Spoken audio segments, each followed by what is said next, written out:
The content, views, and opinions expressed in the following program are those of the producer and do not necessarily reflect the views and opinions of the City of Bremerton, BCAT, their officials, or their employees.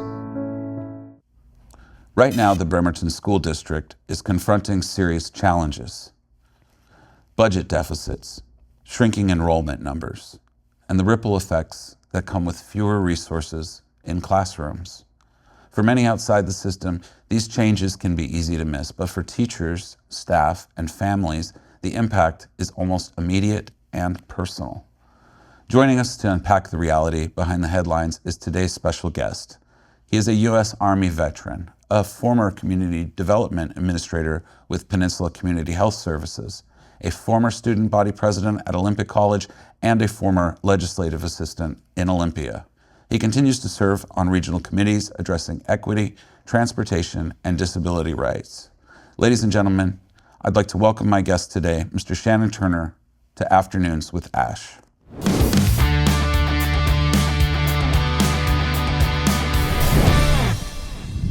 Shannon, thank you so much for coming on the show. Hey, appreciate that. Thanks for having me. So we've known each other for a couple years now, and we see each other a lot working out in the community. You are currently running for student board for the Kitsap Regional School District. Bremerton School District. Bremerton School District. And I really wanted to talk to you today because of your experience and your hopes for the school system. One thing that we touch on in the lead up is the fact that you're an Army veteran. And so one of the first things I wanted to talk about was that, because I come from a family of veterans. My father was in the Army, as was his father before. And I think there's like a rugged doggedness that comes with an Army vet. And, I see that in you. And, I really appreciate you and all members of the armed forces for what you've done and for your continued commitment to serve. And that's something that I see out there regularly with these individuals when they transition from being a member of the armed forces into regular citizenship. And I wanted to ask you how that doggedness, how that raw spirit that comes with vets like yourself has helped you transition into your public life here in Kitsap County. Oh, wow. When you sign your name on that dotted line, you're giving yourself up for the cause of your country and whatever that need is. So for me, I have a family of veterans myself. My uncles are Army, Marines, and Air Force. So for me, it was following in that tradition, but most importantly, it was making that self-sacrifice. I grew up in a family who always gave back to their community, who was always there for their community. So it was a family thing, a family gathering of community members. So for me, making that decision wasn't hard. And what the military taught me was, it was funny, when I first got to Germany, I was a NEO warden, nuclear evacuation officer. And my job was to help get, in case there was some type of war or breakout, was to get all family members evacuated out of Germany. So there were specific things that I had to do and understand. And I think that's where it all started for me, dealing with kids, dealing with family members, those barriers and everything facing. So I continue to serve. I get pleasure out of serving. It's like a duty, and it's just because my kids are a part of this community, and making that transition was hard because you went from a structure to a non-structure, but regaining focus and getting engaged in a community to where you see your kids going through a system that necessarily wasn't built for them, especially a system, and if you're a colored person or a minority, you had barriers that you had to face. So for me, it's always a continuous battle. It's always a continuous struggle, but most importantly, I look at my kids, I look at the community, I look at the families, and that helps me make that transition because, as I say, I'm geared to go to battle. And when it comes to families and communities, then I stand toe and toe and I'm ready to battle for whatever it needs. And always bringing that voice forward and making sure that I address those barriers and helping those address those barriers that are placed in front of them. So that transition, it was hard, but it's meaningful. You know, you get a sense of worth, understanding that you're helping someone and you're helping someone further in their future. And you're helping that community in that future role as well, because you're addressing things that they might not see. Yeah. And you know, you bring a different lens when you do that. So I enjoy bringing what I bring into play, and I have a beautiful wife who helps sustain me in that, and she's right there with me, and my kids are. My kids see everything that I do. They're with me, and if I'm going out and seeing somebody, you know, dealing with someone who is homeless, my kids understand that, and they're right there. So it's passing everything on, and it's that non-self gratitude to where you're always thinking about others before you think of yourself. When you answered the call, you know, like you said, you signed on the dotted line and you stood up for your country, but you received a very different call recently to stand up for, and that is what I'm referring to is your current situation. And though I want to remain impartial when it comes to the race, it has put you in an interesting position when it comes to schools. But as a father, and a father who has children in our local schools here in Bremerton, I thought it was important to bring up some of the issues that I've been reading about, and that mostly deals with funding. Yeah. Recently, as we worked through the primary, there was one thing that came in all literature across Bremerton, and that was a bond for Bremerton schools, which was approved by a majority. The reason I bring that up is because I think that when folks are presented with the opportunity to vote on a bond, it often is overwhelmingly approved, but I think the thought is that this is extra funds that will help preserve programs within the school district. The reason I bring this up is because there is a long standing a pattern of attrition that's been happening in schools, not just here in Kitsap County, but across the nation. And so I was curious your thoughts about how that's affecting our schools. And as a parent with children here locally, I felt that you might be one to speak to on this topic. So in the lead up, we mentioned that the Bremerton School District has been facing a budget shortfall of several $1 million, with enrollment lower than projected. These numbers are directly impacting classrooms, staffing, and programs. I was curious, from your perspective, what are the root causes of these financial challenges? Well, I mean, when you sit and you think about it, you're looking at budgets that are basically put in place. And some of these budgets aren't necessarily geared to address the whole. And when I say the whole, you're looking at it's partial funding, like you're saying with the bonds and everything. So when you look at how things are somewhat affected, because the schools are basically funded through the dollars from the state, and these dollars are explicitly tied to enrollment. To enrollment. To enrollment, yeah. So when your enrollment drops, then you're losing funding. And essentially, the student brings a specific amount of financial support to the school. So the more students that you have enrolled, the more funding you receive and what you get. And so the dollars through the state and then the district budgets are based off of these anticipated enrollments. So in a sense, it's you're giving an estimate number of what you're looking at to enroll. And when you give this number to the state, then they budget that number to your funds. And so when you look at your enrollment dropping, then of course you're losing funds, so to speak. So when the enrollment doesn't play out as estimated by the districts, that's when you end up in a budget deficit. What do you think is causing this attrition in enrollment here in Kitsap County, and how do you think we can fix those numbers so that those funds could be more available?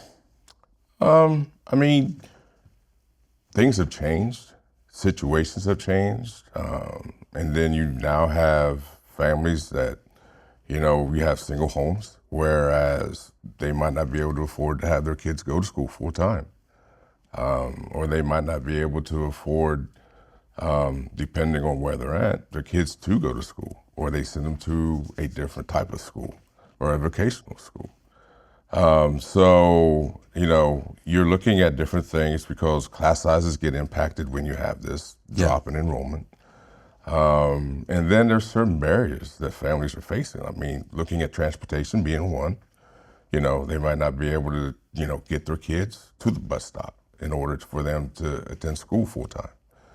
So for me, I look at it as the family situation, so to speak. Because you may have a family to where the teenager may be able to go to school half the time and be at home with babysitting, taking care of their sibling, which will cause a drop there as well. So a lot of family members have to really pick and choose. I'd like to talk about some of the programs that get hit the hardest when these funds tend to run out. Arts programs, sports programs, after school care, special education. What do you think when you hear that those programs are being cut from lack of funding? As a parent with children currently in this school system, it's a shock and awe because you tend to think that these programs would be the programs that automatically get funding and stay funded until you really get and go behind the scenes and really figure out how the budgeting works and become educated on how that works. Because you're right. I had my son came home and said, they were thinking about cutting an arts program, I think, at one point. And I was like, well, okay, why is that? Because of the lack of funding. So, the school, I would say the school board has to really kind of look and choose and prepare for these budgets and how they're earmarked and when they come in to address certain things. So in essence, it's almost like, well, do you cut a program per se before you lay off teachers? It's kind of like taking a scalpel to a surgery. And instead of taking out a whole area, you try to pinpoint and do what you can to minimize the damage that's being done, so to speak. And sometimes that's a hard thing. So, because most state funding to districts, like I said, it's an enrollment, but because it goes by prototypical funding model that they have in place, and that's what I was saying beforehand, you get a certain amount of funds, but those funds may only cover a certain percentage. Like if you have 500 students per se, then maybe 20% of that funding will go towards making sure you have staff or a custodian, making sure a nurse is partially paid for in that essence as well. So, it's kind of like it's a risk, so to speak. It's kind of like you have to pick and choose how and when certain things are going to happen. And it's not always an easy decision. I wanted to ask you about ESSER funds in particular. And for those that are watching at home, I'd like to give a little background explanation. An ESSER fund is an acronym. It stands for Elementary and Secondary School Emergency Relief.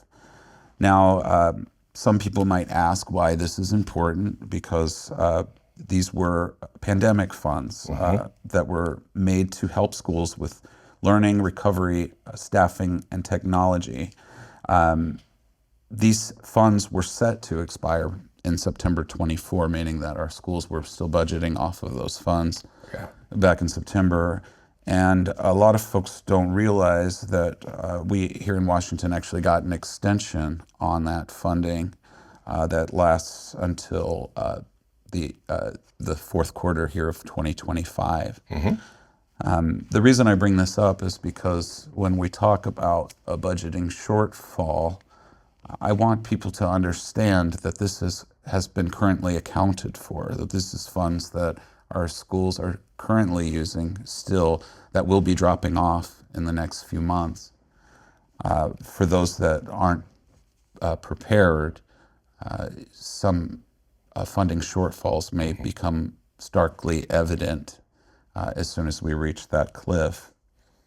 How do you feel funds like that have made this current situation more difficult, being that we're still relying on those funds to pay salaries, to pay for programs that kids are using in school?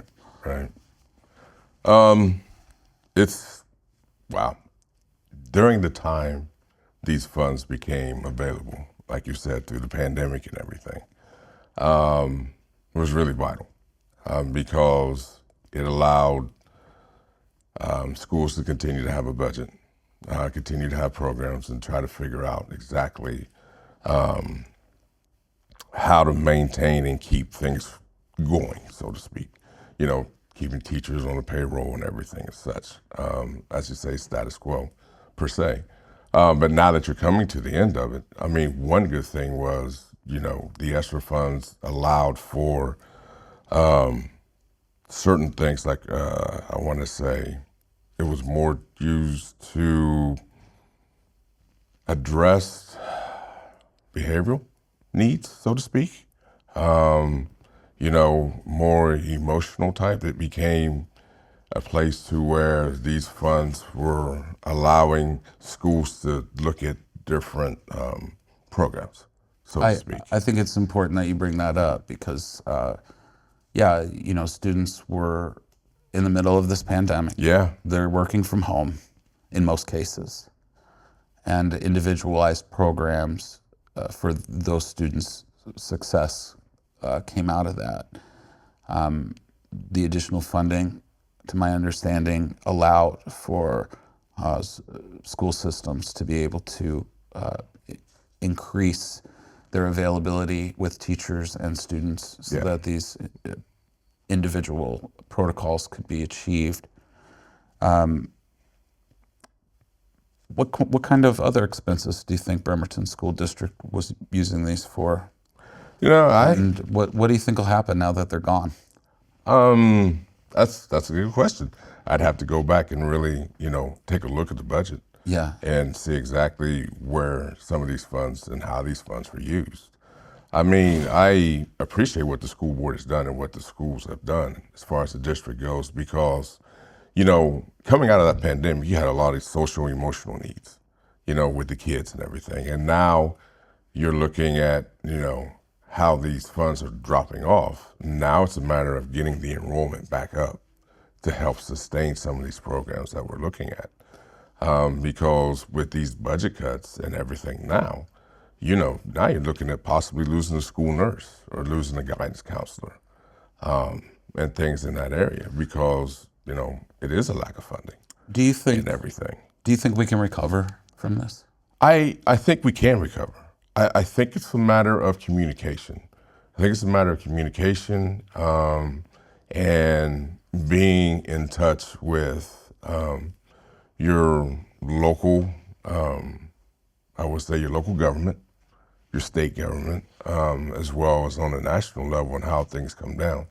But I think it's really important that you have that community relationship because you really have to understand what's going on in the community and with the kids and the barriers that they're facing and what they're coming out of. Because now our kids have a lot of stress placed upon them and dealing with a lot of social and emotional stuff that's taking place. So, I still see us in that recovery phase, so to speak, because you're now getting those pandemic kids that are, I guess, graduating out of the system and everything. But now you're looking at having to, I won't say revamp, but go back and take a look at how things were and how things are, and what programs are needed and how we can still continue to provide the resources to help our kids be successful. And most importantly, the resources to help them with their social and emotional skills that they need. We're down to our final two questions, and I must apologize because we could probably I'm sure we talk could. about this for hours. Honestly, it's just such a deep subject, and the effects are so traumatic when you're seeing funding for such wonderful programs possibly being cut. But I did want to give you time to let people know where they could learn a little bit more about you on a lighter note.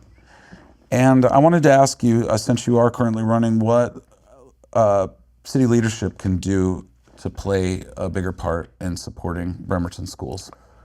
When you look at your city leaders, it's a matter of, again, having that open communication, coming up and standing and talking with the school board and talking with the superintendent. I mean, visit the schools, take a look at the schools and see how the kids are functioning. Show up. I mean, kids are excited when they see a mayor or a city councilman or city councilwoman come into their midst because they have questions. And they're excited to understand how certain things work, what their role is and what they can play. Because a lot of times you'll hear that disconnect between the schools and your local leadership because they don't see exactly what's happening and what's going on. They may hear just bad things, and take those bad things for word instead of showing up and talking with the school board officials or talking to the superintendent or visiting the schools to see firsthand. I think that's the biggest thing. Because now more than ever, with everything that's going on, we got to come together and we got to be unified so that our kids can see this and our community can see this so that we come and we're one whole Bremerton, not two separate Bremertons. It's all about the one whole, and that's Bremerton in itself. Shannon, where can the viewers at home find out more about you and your role here in the Bremerton School District? You could go to my website at Shannon Turner for BremertonSchoolBoard.com. You'll see my platform there. There's ways that you can get a hold of me, or you can find me on Facebook at Elect Shannon Turner. I'm always available. I love to chat. I love to get to know people and build those relationships.